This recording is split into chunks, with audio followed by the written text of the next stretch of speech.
दोस्तों, ग्रामीण डाक सेवक का नोटिफिकेशन बहुत पहले आ चुका था। अब इसकी वैकेंसी की डेट भी आ चुकी है, जो कि यहाँ पर 31/1/2026 से 14/2/2026 तक रहेगी। फिलहाल इसका रजिस्ट्रेशन चालू है और फॉर्म अप्लाई 2 फरवरी से शुरू होगा। तो फॉर्म भरने में क्या क्या सावधानियां रखनी है और क्या कैसी एलिजिबिलिटी रहेगी, उसके बारे में हम आगे बात करेंगे। और वीडियो के लास्ट में आपको बताऊंगा कि इसमें रजिस्ट्रेशन कैसे करना है। तो चलिए शुरू करते हैं।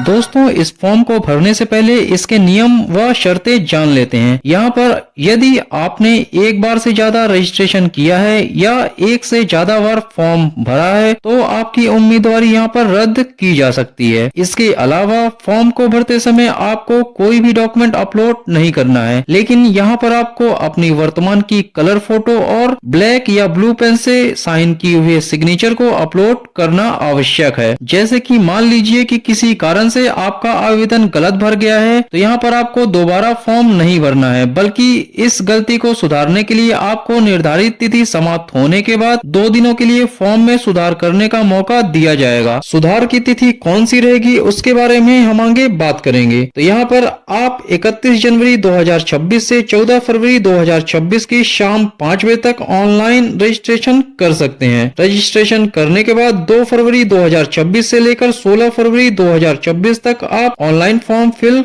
कर सकते हैं। अपने फॉर्म में सुधार के लिए आपको यहाँ पर 18 और 19 फरवरी 2026 यानी कुल 2 दिन ही दिए जाएंगे, जहां पर आप अपने आवेदन में सुधार कर सकते हैं। यहाँ पर आपको यह भी बताया गया है कि यह भर्ती जीडीएस विभाग अथवा केंद्र सरकार के नियमित कर्मचारी नहीं होते हैं, यानी यदि आपका इसमें सिलेक्शन होता है तो आप नियमित कर्मचारी नहीं कहलाएंगे और न ही आपका वेतन नियमित कर्मचारी के बराबर होगा। इस भर्ती में आपको 3 पोस्ट देखने को मिलती है। पहली है बीपीएम यानी ब्रांच पोस्ट मास्टर। इसमें आपको ब्रांच ऑफिस और इंडिया पोस्ट पेमेंट बैंक के प्रतिदिन के डाक संचालन की जिम्मेदारी संभालनी होती है। इसके अलावा विभाग द्वारा प्रदान किए जा रहे उत्पादों और सेवाओं का विपणन और प्रचार तथा सीएससी में विभिन्न सेवाओं का संचालन करना होता है। वहीं पर दूसरी पोस्ट यानी एबीपीएम की बात करें, जो कि यहाँ पर सहायक ब्रांच पोस्ट मास्टर का होता है। इसमें डाक टिकट वितरण और घर घर जाकर डाक पहुंचाना, खाता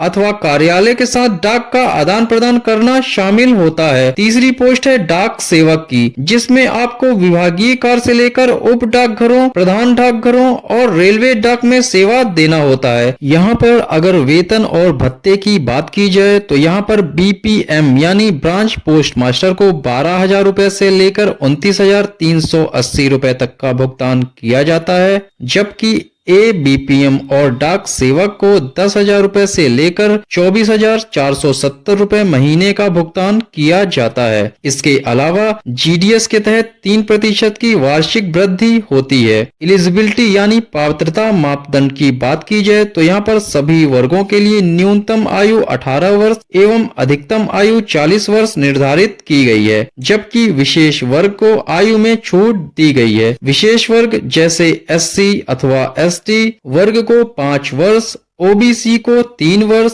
पीडब्ल्यूडी को 10 वर्ष, जबकि ईडब्ल्यूएस के आवेदकों को कोई भी छूट यहाँ पर नहीं दी गई है।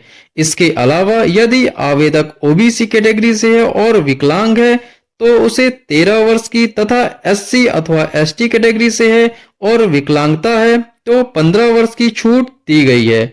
यानी यदि आप सामान्य वर्ग से आते हैं तो आपकी अधिकतम आयु 40 वर्ष की होनी चाहिए, लेकिन यदि आप पीडब्ल्यूडी कैटेगरी में आते हैं तो आपको 40 + 10 यानी 50 वर्ष की आयु तक छूट रहेगी। इसी प्रकार यदि कोई ओबीसी या एससी एसटी वर्ग से है तो उसे भी उपरोक्त अनुसार छूट दी जाएगी। यदि शैक्षणिक योग्यता की बात की जाए तो आपके पास 10वीं की मार्कशीट होनी चाहिए, जिसमें गणित और अंग्रेजी में आपको उत्तीर्ण होना आवश्यक है। इसके अलावा और किसी प्रकार की क्वालिफिकेशन की आवश्यकता नहीं है। यदि आयु में छूट चाहते हैं तो आपको अनुबंध 5 वाला फॉर्म में निकाल कर उसे वेरीफाई कराना होगा और डॉक्यूमेंट वेरिफिकेशन के समय उपलब्ध कराना होगा। यदि आप आवेदन करना चाहते हैं तो आप इस साइट में जाकर आवेदन कर सकते हैं। यदि सिलेक्शन क्राइटेरिया की बात करें कि चयन कैसे होगा, तो यहाँ पर आपको सिस्टम जनरेटेड मेरिट लिस्ट के आधार पर शॉर्ट लिस्ट किया जाएगा। आपकी मेरिट सूची आपके 10वीं के प्राप्तांक या प्रतिशत के अनुसार होगी। यदि आवेदकों के बीच टाई हो जाता है, यानी यदि 2 आवेदक समान अंक पाते हैं, तो उनके बीच मेरिट सूची तैयार करते समय निम्न प्राथमिकता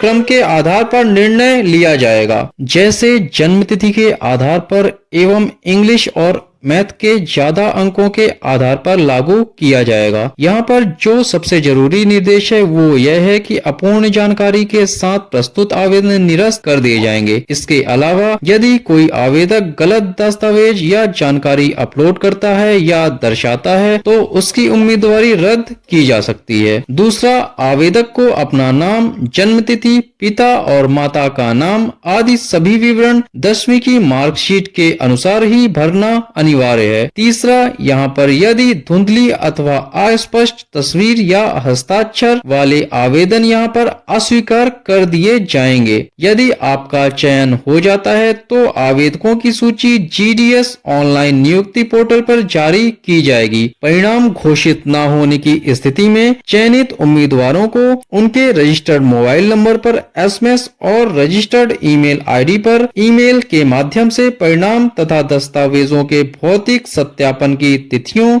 आदि की सूचना दी जाएगी। लेकिन यदि किसी तकनीकी या अन्य कारण से पंजीकृत मोबाइल अथवा ईमेल ID पर SMS या Gmail ID न होने की स्थिति में विभाग जिम्मेदार नहीं होगा। तो यहाँ पर आपको अपना एफर्ट लगाकर नियमित रूप से वेबसाइट अथवा पोर्टल पर जाकर चेक करना होगा। इसके बाद चयनित उम्मीदवारों को चयनित होने की स्थिति से 15 दिनों के अंदर दस्तावेजों के भौतिक सत्यापन और आगे की कार्यवाही संबंधी औपचारिकताओं के लिए नामित पदाधिकारी अथवा उस मंडल या इकाई के प्रमुख कार्यालय में उपस्थित होना होगा जहां पर पद अधिसूचित किया गया है। यदि किसी भी कारण से 15 दिनों के भीतर आप उपस्थित नहीं होते हैं तो आपकी उम्मीदवारी रद्द की जा सकती है। दोस्तों, दस्तावेज सत्यापन के लिए आपको अपनी ओरिजिनल मार्कशीट के अलावा अपना निवास, जाति या PWD सर्टिफिकेट और जो भी दस्तावेज मान्य हो उसे लेकर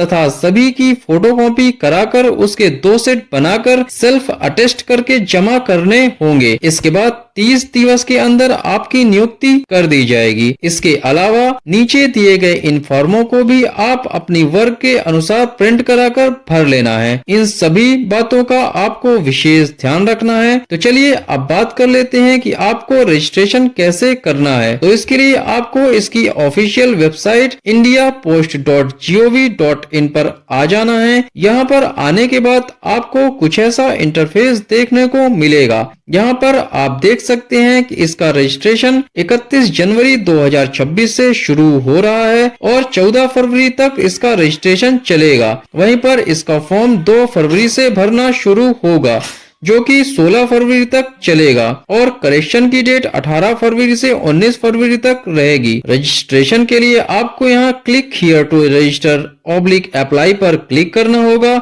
इसके बाद यहाँ पर आपको न्यू कैंडिडेट रजिस्टर पर क्लिक करना होगा। इसके बाद यहाँ पर अपना 10 अंकों का मोबाइल नंबर डालना है और सेंड OTP पर क्लिक करना है। आपके द्वारा दिए गए मोबाइल नंबर पर 6 अंकों का एक OTP सेंड किया जाएगा जिसे आप यहाँ दर्ज करके वेरीफाई करेंगे। इसी प्रकार से आपको यहाँ पर एक Gmail ID डालकर उसे भी वेरीफाई कर लेना है।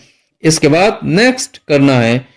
अब यहाँ पर आपको 10th की मार्कशीट के अनुसार अपना नाम, नीचे अपना डेट ऑफ बर्थ, नीचे अपना जेंडर और पिता का नाम, यहाँ पर अपनी माता का नाम इंटर करके अपनी कैटेगरी चूज करना है। इसके बाद कंप्लीट वाले ऑप्शन पर क्लिक करना है। यहाँ पर क्लिक करते ही आपका रजिस्ट्रेशन सफलतापूर्वक हो जाएगा और आपको एक रजिस्ट्रेशन नंबर मिलेगा जिसे आपको अच्छे से कहीं पर नोट कर लेना है। अब आपको 2 फरवरी तक का वेट करना होगा। जब फॉर्म ओपन होगा तो आप इसका उपयोग करके फॉर्म फिल कर सकते हैं। फॉर्म फिल करने का प्रोसेस मैं आपको अगली वीडियो में बताऊंगा। तब तक के लिए जय हिंद।